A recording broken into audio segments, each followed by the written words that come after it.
Oke, Assalamualaikum warahmatullahi wabarakatuh. Terima kasih banyak kepada semua partisipannya yang sudah menyempatkan hadir di malam Rabu ini. Biasanya malam Rabu itu kalau mahasiswa, siswa itu kan lagi ngerjain tugas ya harusnya, tapi teman-teman ini menyempatkan hadir. Saya sangat mengapresiasinya. Mudah-mudahan apa yang saya sampaikan ada yang bisa dipetik gitu ya di pertemuan kali ini, di webinar kali ini. Oke, apa yang akan saya bahas gitu ya? Ini adalah buku judulnya itu Don't Trust Your Gut, Using Data to Get What You Really Want in Life. Menggunakan data untuk mendapatkan yang kita inginkan. Itu latar belakang dari buku ini gitu katanya kenapa sekarang itu. Jadi di buku ini pada intinya itu dibahas penelitian-penelitian yang mungkin kita anggap remeh ya, tetapi sebenarnya bisa kita gunakan di kehidupan kita untuk keputusan-keputusan besar dalam kehidupan kita. Contohnya pertanyaan seperti apa? Lebih baik kita tinggal di mana gitu. Rumah kita kan suka milih rumah ya. Misalkan nanti saya kalau sudah punya anak, rumah seperti apakah yang bisa mendukung kesuksesan anak gitu. Kemudian kapan kita harus mulai bisnis gitu? Apakah ketika umur 20-an, umur 30-an atau nanti umur 60-an gitu kan. Nah, di data-data tersebut itu ada gitu, ada jawaban-jawabannya. Tuh. Disclaimer dulu bahwa hasil penelitian di buku ini kebanyakan datanya diambil di Amerika, di luar Indonesia ya teman-teman. Jadi bisa saja berlaku, bisa juga enggak gitu ya. Kecuali yang bagian ini, poin yang nomor 3, pengaruh tingkat pendidikan seseorang atau karyawan terhadap gaji. Ini diambilnya di Indonesia berdasarkan 11.000 responden ya. Jadi yang ketiga ini mungkin valid. Oke. Poin yang pertama, apa yang membuat seseorang sukses dalam bisnis? Kalau kita lihat di media-media ya, siapa pebisnis yang sukses? Kita suka lihat ya, Bill Gates, Mark Zuckerberg, kemudian ini apa itu Elon Musk gitu. Dan di media-media suka disebutkan bahwa mereka itu memulai bisnisnya itu ketika umur 20-an gitu. Kita juga jadi termotivasi ya untuk memulai bisnis ketika umur 20-an gitu atau belasan gitu. Nah, tetapi sayangnya gitu, mereka itu masuknya ke outliers gitu, outliers. Kalau teman-teman lihat ya di Google ya, outliers itu adalah data yang keluar dari data normal. Contohnya misalkan hari pertama harusnya 71 derajat Fahrenheit ya ini. Yang hari kedua 70 derajat Fahrenheit. Nah, kan rata-rata ini 70-an ya. Nah, outlier ini yang beda sendiri datanya gitu. Jadi yang kemungkinan munculnya itu 1:1000 atau bahkan 1:1 juta gitu. Jadi Elon Musk, Bill Gates dan juga Mark Zuckerberg ini outliers, masuknya ke outliers. Kenapa? Kenapa begitu? Karena setelah diteliti dari 2,7 juta pebisnis ya di Amerika, rata-rata founder saat mendirikan bisnis itu adalah 41,9 tahun gitu. Rata-rata bisnis yang sukses saat si foundernya itu mendirikan itu umurnya itu 41,9 tahun. Jadi semakin tua founder, semakin besar kemungkinan mereka untuk sukses. At least sampai umur 60 tahun. Jadi ini mitosnya ya. Jadi semakin muda, semakin mungkin suatu bisnis itu sukses gitu. Padahal ini mitos. Jadi datanya itu kalau menurut data ini salah gitu. Jadi ya semakin tua sebenarnya, jadi semakin tua itu semakin mungkin untuk sukses. Nah, pebisnis yang berumur 30 tahun 3 kali lebih mungkin untuk sukses dibandingkan mereka yang berumur 30 tahun. Oke. Kemudian yang kedua, kesamaan bidang dari pekerjaan sebelumnya. Mitosnya itu jika beda bidang gitu, inovasinya akan bagus gitu, inovasinya akan lebih baik. Nah, data dari penelitian ini ya 2,7 juta pebisnis di Amerika ini membuktikan bahwa founder lebih mungkin untuk sukses jika bidang bisnis mereka sama dengan tempat mereka bekerja. Contohnya misalkan saya bekerja di bidang produksi sabun ya. Nah, saya akan lebih mungkin sukses jika membuka bisnis di bagian itu, di bagian produksi sabun lagi gitu. Dibandingkan buka bisnis misalkan aplikasi software atau misalkan bisnis apa gitu ya. Itu akan lebih mungkin kita sukses di bidang yang sama dengan pekerjaan kita sebelumnya. Nah, ini mitosnya. Jika beda bidang bisnis, inovasinya akan lebih hebat. Itu mitosnya gitu. Tetapi dari data ini membuktikan bahwa kesamaan bidang ini lebih menguntungkan bagi calon-calon founder. Nah, yang ketiga adalah mitos yang ketiga adalah the power of marginal. The power of marginal. Marginal ini artinya kita kan sering lihat ya di media bahwa kalau kita misalkan nilainya jelek, drop out dari kuliah gitu, itu lebih mungkin untuk sukses di bisnis. Atau misalkan orang-orang yang susah bekerja itu lebih mungkin sukses di bisnis. Di data dari 2,7 juta entrepreneur itu membuktikan bahwa the power of marginal itu salah gitu, bahwa pendapatan sebelumnya untuk pebisnis itu berpengaruh terhadap kesuksesan pebisnis gitu. Jadi semakin sukses menjadi karyawan, semakin sukses juga kemungkinan di dalam bisnis. Nih, teman-teman bisa lihat ini level atau tingkat pendapatan sebelum memulai bisnis.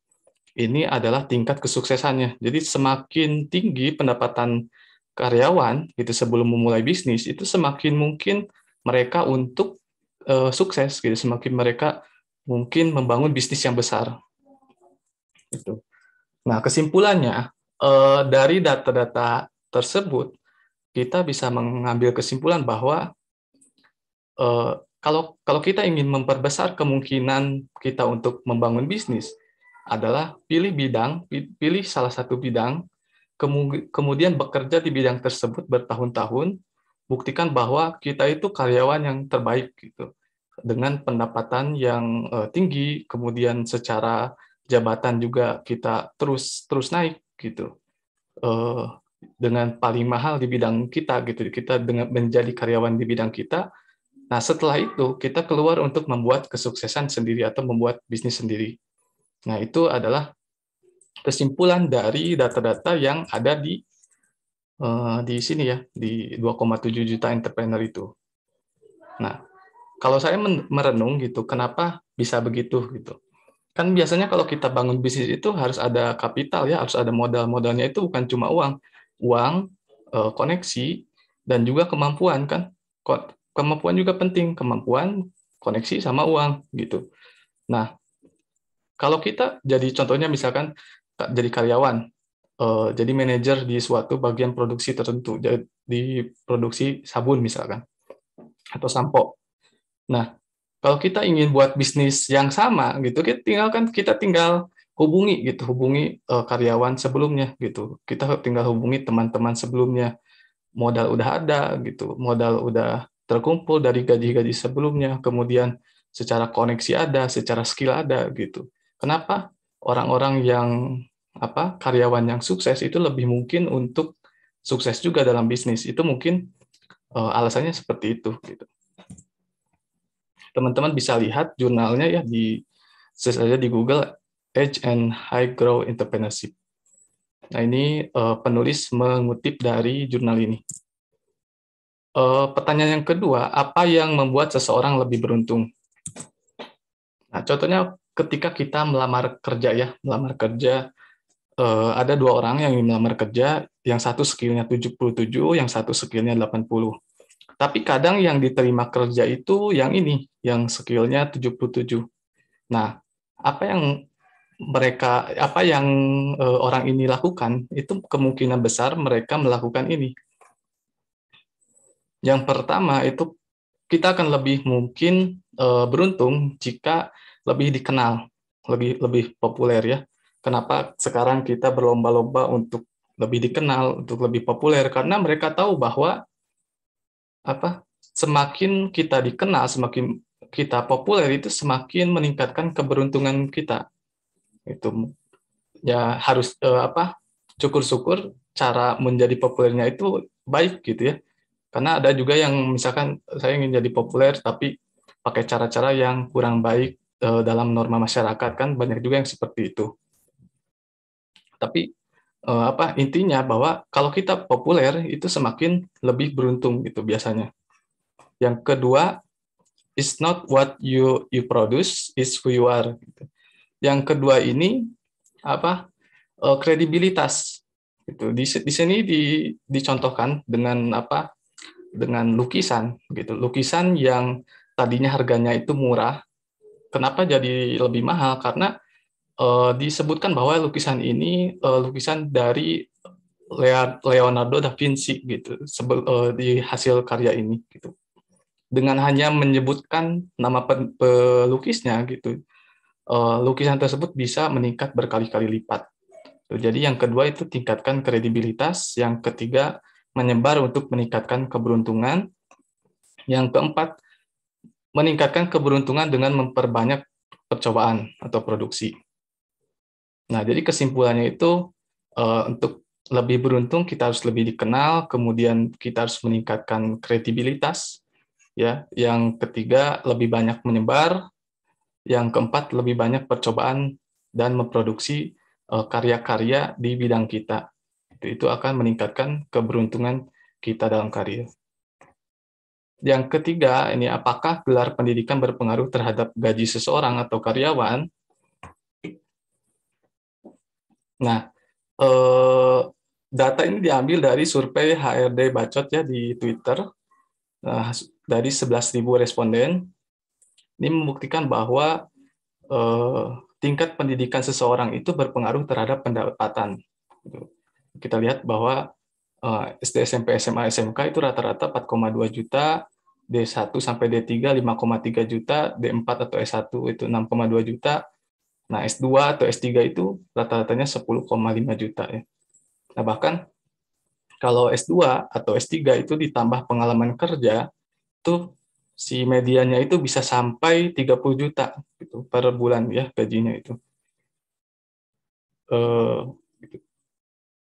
Bisa 6 sampai 10 gajinya 15 juta, 3 sampai 5 tahun 10,1 juta dan sebagainya. Nah, data ini memang dikritik, ada beberapa yang kritik katanya kenapa nggak dibandingin juga S1 sama pengalaman kerja gitu, karena mungkin aja bedanya cuma sedikit ya. Misalkan S1, kalau S1 dan pengalaman kerja yang 10 tahun itu berapa gajinya, itu mungkin bedanya cuma sedikit, tapi memang secara umum intinya segini gitu. Jadi ini menepis anggapan bahwa pendidikan formal itu tidak penting ya teman-teman. Memang kalau ada kata-kata quotes seperti misalkan pendidikan itu bukan jaminan, sebenarnya quotes tersebut bagus ya untuk memotivasi apapun latar belakang kita, kita harus berusaha gitu, harus berusaha untuk mencapai cita-cita gitu. Tapi banyak yang menyalahartikan gitu, menelan mentah-mentah quotes tersebut. Oh berarti kalau pendidikan formal nggak penting, saya nggak usah sekolah gitu kan. Banyak yang menelan mentah-mentah quotes tersebut ya. Tapi kenyataannya menurut data ternyata pendidikan S1, S2 itu berpengaruh terhadap pendapatan karyawan. Jadi pendidikan masih dilihat gitu ya oleh perusahaan. Pertanyaan keempat, apa yang membuat lebih beruntung dalam dating gitu? Apa yang membuat seseorang itu lebih diinginkan oleh lawan jenisnya? Nanti akan saya jelaskan di sini. Di Amerika 40% pasangan itu bertemunya secara online itu untuk pertama kalinya. Jadi mereka kenalan untuk pertama kalinya melalui 39% melalui online. Sisanya itu dari bar, kemudian dari teman, melalui teman mereka di tempat kerja, di sekolah, dan melalui keluarga ya, melalui keluarga. Jadi meningkatnya pesat yang tadinya hanya 2% pada tahun 95, sekarang 2017 itu sekitar 40%. Nah, diteliti nih dari aplikasi dating apps ini, apa yang paling berpengaruh terhadap daya tarik gitu, daya tarik seseorang. Yang pertama itu beauty ya, ketampanan dan juga kecantikan ya. 30% untuk perempuan, 80% untuk laki-laki. Nah, yang kedua ini tinggi. Tinggi jika laki-laki ya. Jadi semakin tinggi laki-laki itu semakin banyak mendapatkan pesan gitu dibandingkan yang lebih pendek daripada dia. Gitu. Efek sebaliknya berlaku untuk perempuan. Kalau tadi laki-laki semakin tinggi semakin banyak pesan gitu. Kalau perempuan semakin tinggi semakin pesannya itu semakin sedikit gitu. Jadi perempuan yang yang punya 6,3 kaki gitu mendapatkan pesan 42% lebih rendah dari yang tingginya 5,5 kaki. Nah, ini seseorang yang kaya ya. Ini jadi di penelitian ini dikelompokkan ada yang pendapatannya $35.000 per tahun, $50.000 per tahun, $150.000 per tahun dan seterusnya ya. Nah, untuk setiap peningkatan dari 35.000 ke 50.000 itu pengaruhnya untuk laki-laki 8,9%, sedangkan perempuan itu 3,9%. Jadi pengaruh misalkan perbedaan antara pendapatan yang 35.000 per tahun dengan yang 200.000 per tahun itu berapa? Tinggal ditambahkan saja. Untuk laki-laki mungkin 8,9 dikali 4. Itu mungkin berarti pengaruhnya itu bisa sampai 40% gitu. Untuk perempuan 3,9 kali 4 gitu. Jadi itu ya pendapatan seseorang. Nah, yang keempat, pekerjaan laki-laki. Pekerjaan laki-laki. Ini adalah pekerjaan yang paling diinginkan atau yang paling diinginkan dilihat dari laki-laki. Yang pertama adalah pekerjaan hukum, pemadam kebakaran, militer, administratif, broadcasting. Ini yang paling dilihat ya. Teman-teman bisa lihat urutannya. Eksekutif, manufacturing, di yang paling bawah. Service, di bagian pelayanan, konstruksi, siswa, atau student, edukator, preposer, dan sebagainya. Nah, yang kelima, seseorang yang mirip dengan kita. Contohnya misalkan agama, umur, pendidikan, income, kemudian di bio, kemudian apa lagi ya? Ya itu ya. Pokoknya kita akan lebih mungkin menyukai seseorang yang mirip dengan kita. Nah, saya coba lihat ke sumber aslinya ya di jurnalnya yang ini. Teman-teman kalau mau baca bisa bisa lihat aja di Google judulnya saja. Nah, kesimpulannya ini meskipun ini sumbernya dari dating apps ya teman-teman, tapi kesimpulan yang dari yang tadi itu konsisten dengan banyak penelitian sebelumnya di psikologi dan ekonomi. Ini ada beberapa penelitian yang sebelumnya sama gitu hasilnya. Jadi pada dasarnya wanita itu stronger preferensinya kuat wanita itu melihat lebih tinggi di income itu laki-laki dibandingkan dari fisik gitu seperti facial wajah daya tarik wajah, kemudian tinggi badan atau body mass index. Nah, hasil ini juga konsisten dengan prediksi dari psikologi evolusioner yang dikarang oleh Bush ya tahun 1989 dan teori kompetisi sosial struktur. Jadi sebenarnya saya juga pernah dengar ini bahwa wanita dan laki-laki itu melihat keseluruhan diri kita gitu. Tapi bedanya itu di urutan atau prioritas. Jadi wanita itu lebih lihat pendapatan gitu, paling atas gitu, pendapatan, tinggi badan dan seterusnya. Nah, saya juga lihat di sumber lain gitu bahwa apa yang paling dilihat di dating apps itu menurut Logan Uri ya, menurut buku ini Logan Uri ini dating coach dan juga lulusan dari psikologi dari Universitas Harvard. Nah, katanya yang paling dilihat ini kalau wanita itu paling dilihatnya BMI yang pertama.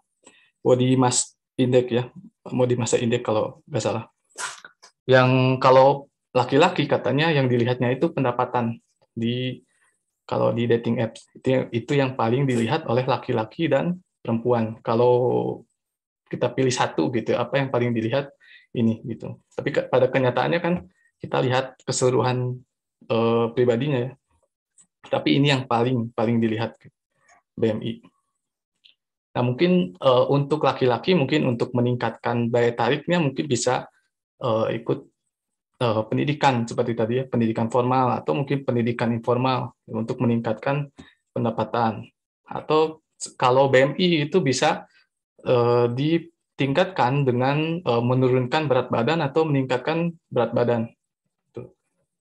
Oke. Nah, ini adalah kelompok yang istilahnya dipandang sebelah mata di dating apps gitu.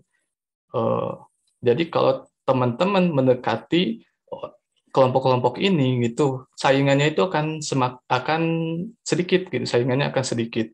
Tapi mungkin saja mereka itu punya kualitas psikologi yang bisa kita kualitas psikologi yang dipunya oleh orang-orang yang berkualitas gitu.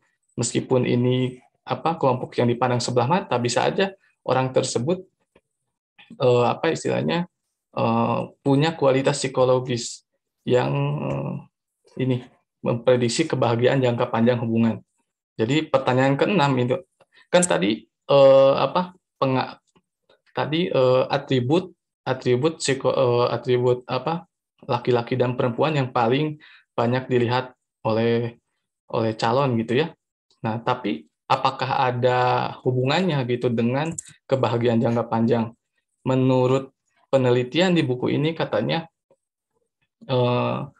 kebahagiaan jangka panjang hubungan itu tidak ada kaitannya dengan BMI, pendapatan, kemudian tadi apalagi pekerjaan laki-laki, kemudian apalagi orang yang tinggi dan sebagainya.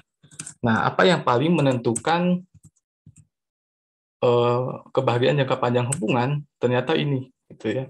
Yang pertama satisfaction with life, gitu. Jadi seseorang yang sudah bahagia kehidupannya itu lebih mungkin untuk punya kehidupan hubungan yang bahagia gitu dalam jangka panjang.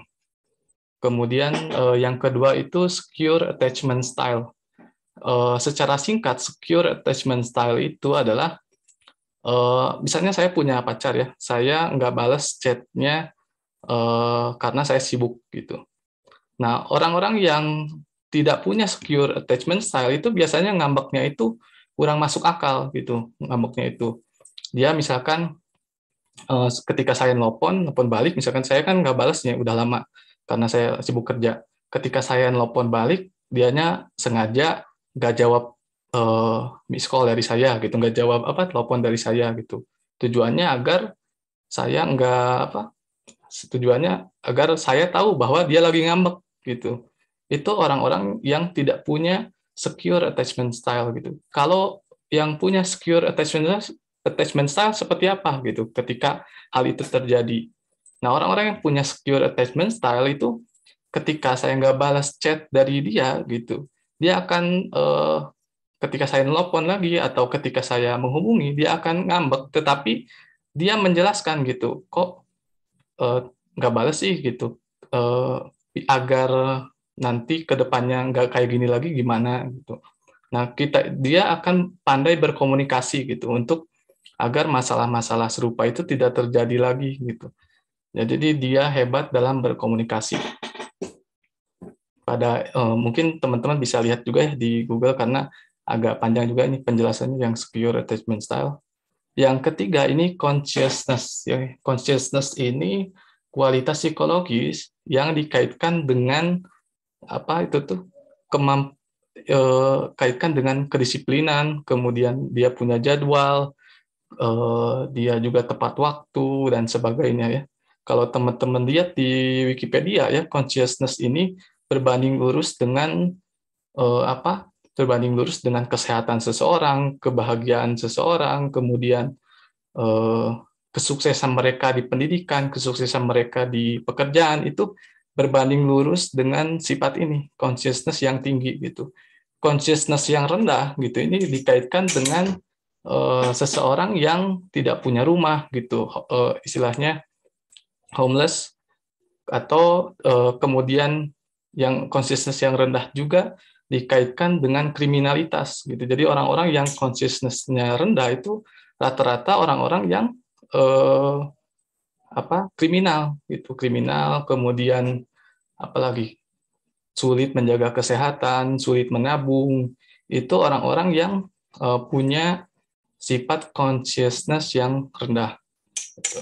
Yang keempat, ini mungkin teman-teman juga sudah tahu ya, growth mindset. Jadi pola pikir yang mengatakan bahwa kita bisa berkembang dengan bekerja keras. Itu growth mindset.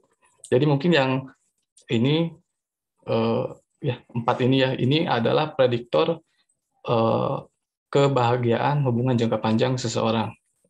Jadi pastikan kita dan calon kita ini sudah punya keempat kualitas psikologis ini agar hubungan jangka panjangnya bahagia. Nah, saran dari penulis katanya tambahkan fokus untuk melihat kualitas psikologi gitu, kualitas psikologi ini dibandingkan yang tadi saja gitu, yang kesamaan hobi, kekayaan, good looking dan sebagainya. Jadi fokus juga lihat juga yang ini gitu, tidak hanya yang tadi saja yang sudah dijelaskan.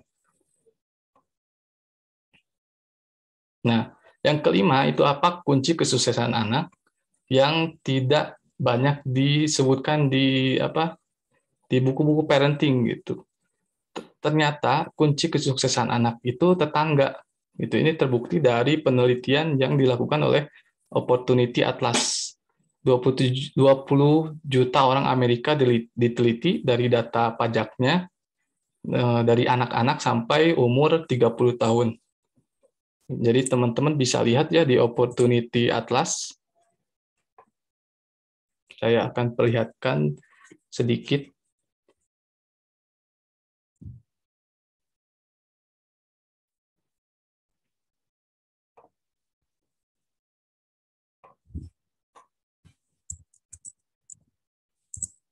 Nah, pada dasarnya ini tuh website yang memperlihatkan bahwa kalau anak kita ini tinggal di sini gitu. Nah, ini contohnya anak kita tinggal di sini nih ya.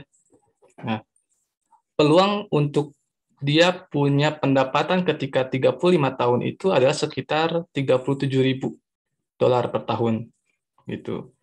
Kemudian di sana disebutkan juga atribut-atribut lingkungan atau tetangganya itu seperti apa. Kayak misalkan median dari uang sewanya berapa. Gitu. Di sini kan rata-rata 37.000 ya per tahun. Uang sewanya 850 mediannya itu. Kalau yang ini 44.000, uang sewanya 1.000. Kalau yang ini misalkan rata-rata pendapatannya itu kalau anak udah 35 tahun itu segini, uang sewanya segini gitu. Ini ada banyak ya, ada banyak karakteristik dari tetangga atau lingkungan di daerah tertentu. Jadi setiap blok itu berpengaruh gitu. Ini kan bahkan di sini tuh lihat, padahal hanya beda beberapa kilometer saja itu sudah berpengaruh besar gitu pada kesuksesan atau pendapatan anak. Nah, dari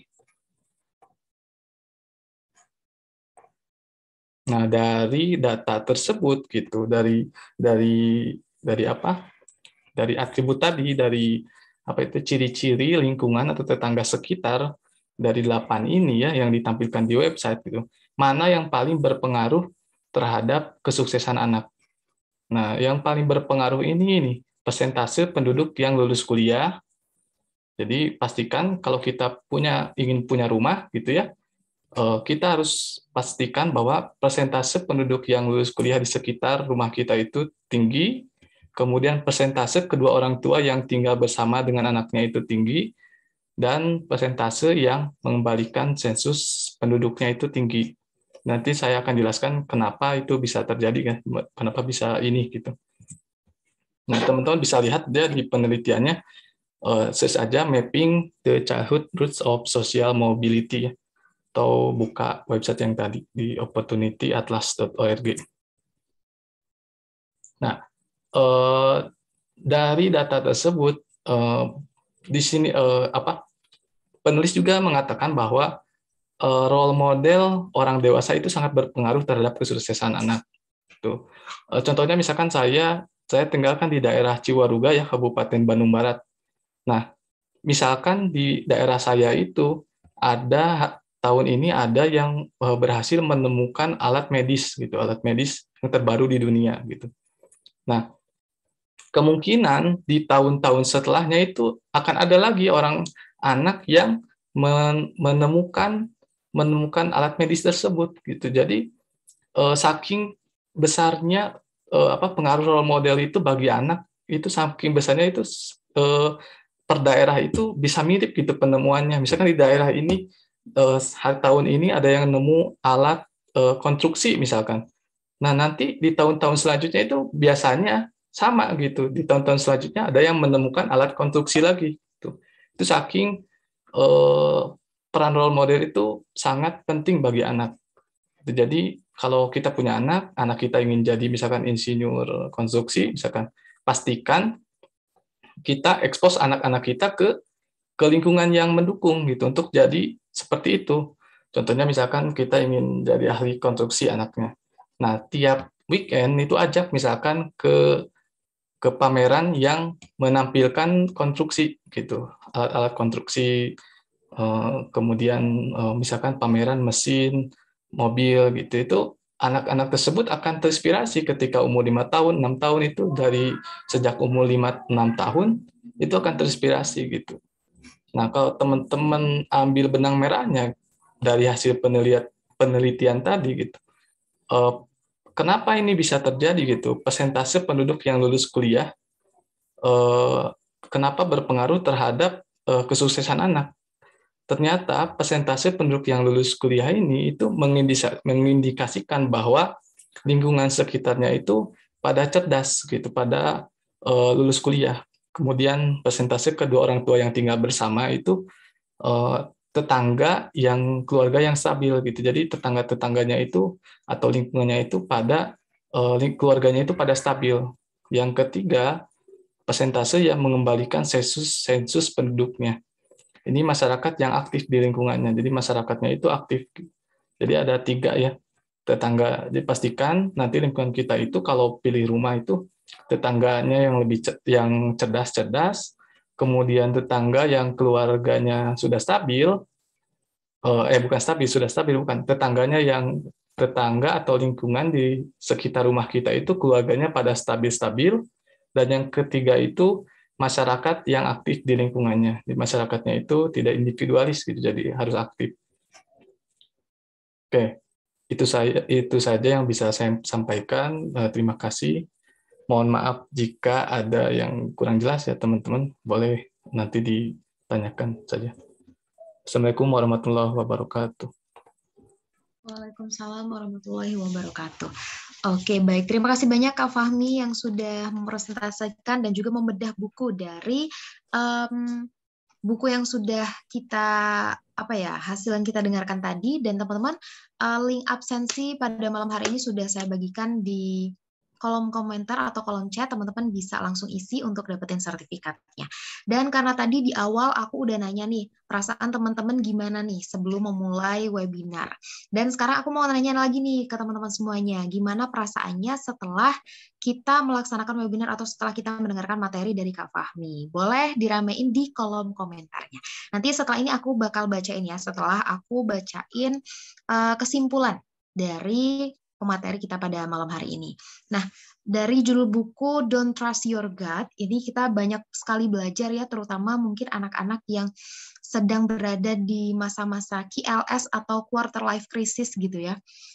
Karena di sini kita diajarkan untuk gimana sih cara berbisnis biar sukses gitu ya. Jadi kita itu kalau bisa buka bisnis itu di bidang yang memang udah kita tekuni, udah kita kuasai. Contohnya kalau misalnya kita udah terjun beberapa tahun di sana, atau mungkin kita udah jadi karyawan, udah jadi pekerja di sana beberapa tahun gitu kan. Jadi kita udah dapat skillnya gitu kan ya. Terus juga punya pendapatan yang mumpuni gitu untuk memulai bisnis kita ini tadi. Nah, faktor-faktor keberuntungan ini banyak sekali sekali ketika memulai bisnis ya, bisa karena atau populer atau mungkin bisa juga karena tingginya kredibilitas kamu, terus banyak tidaknya kamu menyebarkan informasi, dan juga banyak percobaan dan juga memproduksi karya-karya di bidang yang kita tekuni gitu. Dan setelah berbisnis gitu ya, apa sih yang menjadi faktor keberuntungan dalam dating atau berkencan gitu ya? Jadi kalau di luar itu banyak sekali ya yang menjadi faktor gitu, bisa karena berat badannya kalau misalnya yang cewek lihat di situ, atau mungkin dari pekerjaannya, atau dari tinggi badannya, berat badannya seperti itu ya, atau dari gajinya seperti itu, atau juga bisa dari sisi kemiripan dengan kita, hobinya sama atau juga kesukaannya sama, kekurangannya sama gitu. Tapi itu sebenarnya jadi faktor kebahagiaan nggak sih teman-teman? Ternyata enggak gitu, karena yang jadi faktor kebahagiaan secara psikologis itu ternyata adalah orang-orang yang bisa menikmati hidup, terus juga yang pandai dalam berkomunikasi atau memecahkan masalah, terus juga punya tingkat kedisiplinan yang tinggi, dan juga kritis atau berpikir, mempunyai pikiran yang berkembang gitu. Dan kalau misalnya nanti kita pengen punya anak yang sukses gitu ya, jadi kita harus memilih lingkungan yang baik. Contohnya adalah, salah satunya adalah tetangga yang baik, tetangga yang berpendidikan, tetangga yang mempunyai pengetahuan yang luas, supaya nanti anak-anaknya pun bisa mempengaruhi anak-anak kita gitu. Dan ini dari Kak Fikri, sedikit menyesal karena nggak dengar materinya dari awal banget. Waduh, mungkin nanti bisa tanya lebih lanjut lagi sama Kak Fahmi ya. Kak Fikri kalau mau tahu, atau Kak Fahmi nanti bisa kasih kesimpulan lagi gitu ya. Dan oke, mungkin teman-teman di sini ada yang mau bertanya. Nah, iya, bisa lihat recordnya di YouTube. Teman-teman di sini ada yang punya pertanyaan untuk Kak Fahmi? Boleh langsung di drop di kolom komentar, nanti bakal aku bacain. Atau teman-teman juga bisa langsung on mic dan on kamera juga boleh untuk langsung bertanya sama Kak Fahmi.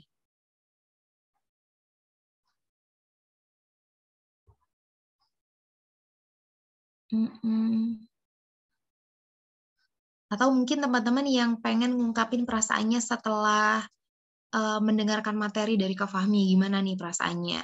Menjadi menyesal seperti Kak Fikri yang nggak dengerin materinya dari awal, atau mungkin pikirannya jadi terbuka, atau apapun boleh ditulis di kolom komentar. Atau yang punya pertanyaan boleh langsung aja di drop di kolom komentar, atau juga bisa on mic dan on kamera juga boleh. Kak Firki, boleh banget Kak. Monggo, mau on mic atau diketik nih. Ya, Assalamualaikum warahmatullahi wabarakatuh. Waalaikumsalam warahmatullahi wabarakatuh. Ini apa ya? Ini tentang apa sih judulnya? Don't trust your gut ya itu ya. Ya, jangan terlalu